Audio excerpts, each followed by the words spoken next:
So I told you guys that I would show y'all that we have our breeders and then our cocoons that we're hatching off on the Vivisun that Steve was talking about. And just to kind of give you an idea of our setup, these are on thermostats, and these are 20 by 48, so 2 of these pans will fit on one. And I don't know if you guys can see the worms in here, but these we hatched off. There's a lot more worms here than what you're probably seeing, but they are so healthy. We have these in manure and royal or pit moss. Some of you might be familiar with pit moss. It's just pulverized paper with some other things in it. I think it has some bark or something in it, but this is what it is. It's just pulverized paper. And we got this from Cousin's Compost from Jason, and we like it. We really like it for breeding and hatching off cocoons. We also have some heat mats by Kane, and they're thermostatic as well. They're a little bit more expensive, so I really don't like those as good as I do the Vivosun. They're a little bit harder to deal with. These are some cocoons. We are starting to see little babies. We're super, super excited. Got some really good hatch off from these.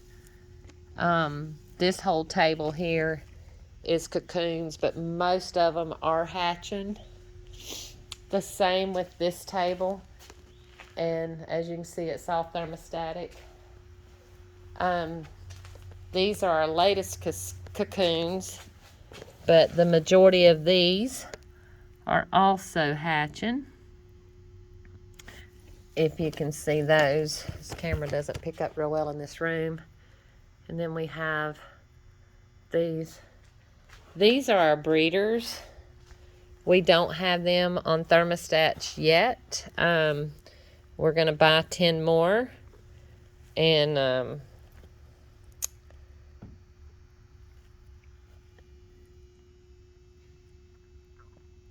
get these on thermostats. See if you guys can see these. This is not the best room to do this in. The lighting in here is horrible, but maybe you can get an idea of them. But this whole table here is breeders, and we have seen them continuing to breed. This one, there's a set breeding right there.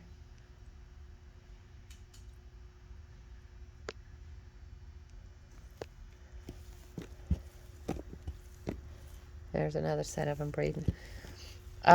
This room stays pretty warm, even with some of the cooler weather that we've had.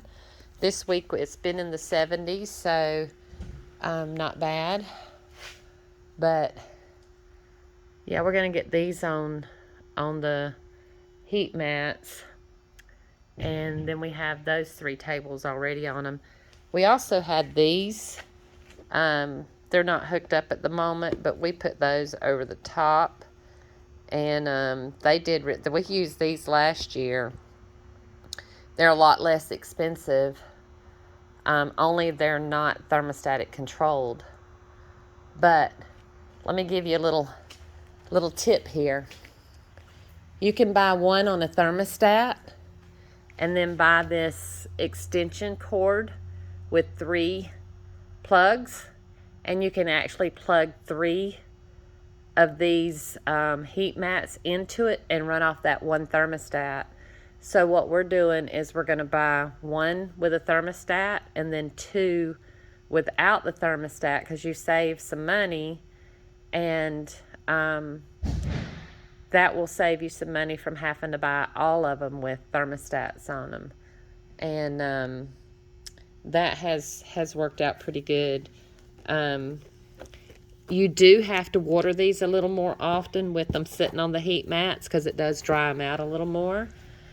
But we have had really great hatch rate results, and yeah, so it's working really well for us.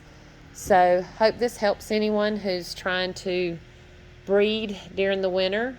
As soon as these gets a little bit older, we're fixing to build some more shelves and have some more breeder bins from these that we're hatching off, until eventually we will actually add these to our beds out here.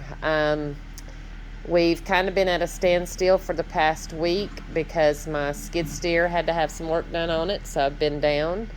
But got that fixed today, so hopefully tomorrow we'll be back at it on getting the stuff in these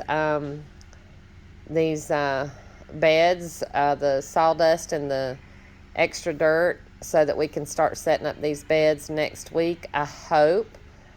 Maybe not next week because we still got water to put in, but at least maybe the next week after that. We have the worms to go in those. We just need to get the beds set to put them in there. So anyway, hope this helped you. And yeah, so if you have any questions, just hit me up. You guys will subscribe and like if it's posted on YouTube.